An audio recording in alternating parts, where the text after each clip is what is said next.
नमस्कार साथियों, मैं डॉक्टर एमपी सिंह आप सभी का स्वागत करता हूं। साथियों, अब तो ऐसा लगता है कि इस पूरा जीवन कतार के साथ में ही गुजारना पड़ेगा। जब भी कोई महिला किसी बच्चे को जन्म देती है तो वह अस्पताल की तरफ रुख करती है और अस्पताल में जगह ना मिलने की वजह से कई बार वह वेटिंग रूम व अन्य बाहर की जगह पर बच्चे को जन्म दे देती है। वहाँ भी बहुत लंबी कतार होती है।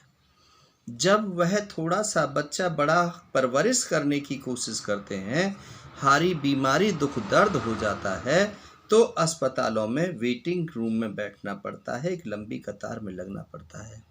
जब हम बच्चे को पढ़ाने लिखाने की सोचते हैं, छोटे से छोटे और बड़े से बड़े स्कूल किसी भी स्कूल में दाखिला कराने के लिए जाते हैं तो वहाँ भी बहुत लंबी लाइन से गुजरना पड़ता है, बहुत सिफारिशें करानी पड़ती हैं, लेकिन सिफारिशों के बाद भी मनचाहे स्कूल में दाखिला नहीं हो पाता है।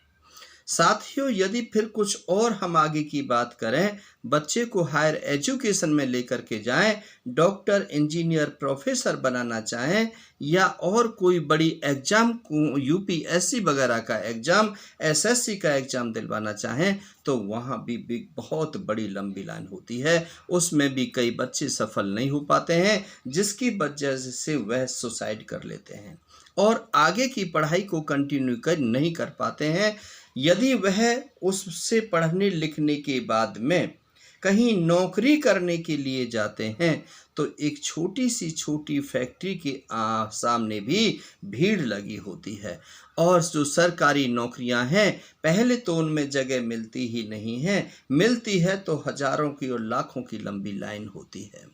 साथियों, समझ में नहीं आता है कि कहाँ तक ये लाइन, कहाँ तक ये कतार चलेगी। मेट्रो में आप जाइए तो लाइन से गुजरना पड़ता है, बैंक में पैसे जमा कराने जाइए तो लाइन से गुजरना पड़ता है, रेलवे की टिकट काउंटर पर जाइए तो लाइन से गुजरना पड़ता है, मार्केट में कुछ लेने जाइए तो लाइन से गुजरना पड़ता है, हवाई जहाज़ की टिकट करानी है तो आपको लाइन में लगना पड़ेगा। कोई ऐसी जगह नहीं है। यदि आप बड़े बूढ़े हो गए हैं, कुछ बड़ी उम्र के हो गए हैं, घूमना फिरना चाहते हैं, तीर्थ यात्रा पर जाना चाहते हैं तो वहाँ पर भी आपको लाइन से ही गुजरना होगा। उसके बाद यदि और भी अंतिम समय आ गया है, शमशान घाट की यदि बात करें तो वहाँ पर भी लाइन लग रही है, अर्थी पर अर्थी जमा हो रही है, कई कई दिनों तक लाश का समय नहीं मिल पा रहा है। साथियों, इसका मतलब है कि इस देश के अंदर इतनी ज़्यादा आबादी हो चुकी है, इतनी ज़्यादा, मैं हर विषमताओं की बात करना चाहता हूँ कि क्या होगा इस देश का, जिस देश में जन्म से लेकर के और मृत्यु तक हर जगह लाइन ही लाइन, कतार ही कतार दिखाई पड़ती है। साथियों, इस समस्या का समाधान जरूर ढूंढें। यदि अपने आगे की पीढ़ी, आगे के भविष्य को सुख में बनाना चाहते हैं, उनके लिए कुछ देना चाहते हैं तो इस लाइन को ख़त्म करने की कोशिश बहुत जल्दी करें। बहुत बहुत शुक्रिया। बहुत